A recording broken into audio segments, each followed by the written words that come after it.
जिल्ह्यामध्ये पूरस्थिती निर्माण झालेली आहे। अनेक गावांमध्ये वस्त्यांमध्ये सीना नदीचं पाणी गेलेलं आहे। प्रामुख्याने आम्ही गेली 2 दिवस दक्षिण तालुक्यामध्ये आमचा प्रवास चालू आहे।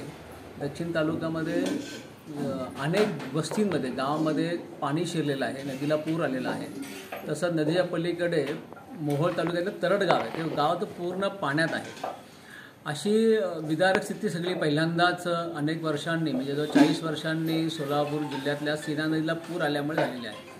अनेक नागरिक हे विस्थापित झालेले आहेत। अनेक नागरिकांच्या घरामध्ये पाणी असल्यामुळे लोक वस्तीला येऊन राहतात आणि ह्या लोकांना जेवायला जे आहे गरम गरम पाहिजे ते मिळत नाही आहे, कारण लाईट नाही आहे। अनेक भागामध्ये पाणी असल्यामुळे प्यायचं पाणीसुद्धा नाही आहे, कारण लाईट नाही, त्यामुळे बोरला पाणी नाही। त्यामुळे आमच्या असं लक्षात आलं की इथं हे आहे। हीच गोष्ट आम्हाला काय मार्गदर्शन करणारे चंद्रनदादा पाटील यांच्या लक्षात आली। त्यांनी फोन केला की मोहन काय करतो आहे? म्हटलं दादा आहे, चालू आहे। ते म्हणले की मला माहिती नाही, तू ग्राउंडला उतर आणि जे पूरग्रस्त लोक आहेत त्यांना चांगल्या प्रकारचं अन्न म्हणजे आपण घरामध्ये खातो त्या पद्धतीचं अन्न त्या लोकांना पोटभर दिलं पाहिजे। गेले 2 दिवस आम्ही सगळ्या पूरग्रस्त भागावरती वस्तीवरती आम्ही जातो।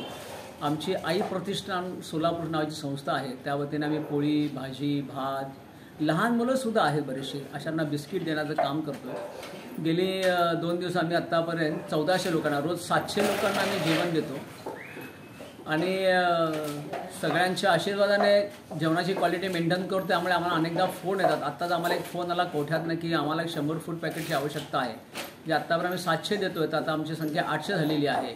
800 नागरिकांमध्ये आम्ही गरम गरम 3 पोळ्या भाजी भात बिस्किटं असं पोचण्याचं आम्ही कार्य सध्या गेली 2 दिवस करत आहोत। परवा रात्री कामाला आम्ही सुरुवात केली, कालचा 2रा दिवस, आजचा 3रा दिवस आहे आणि सगळ्या ह्या व्यवस्थेमध्ये माझ्या घरातले कुटुंब यामध्ये सहभागी आहे। माझ्या घरातलं सगळे महिला, माझे पुरुष, माझे भाऊ यामध्ये सगळे सहभागी आहेत आणि आमच्या आई प्रतिष्ठानच्या वतीने आम्ही सगळं सेवा करण्याचा आम्ही प्रयत्न करत आहोत।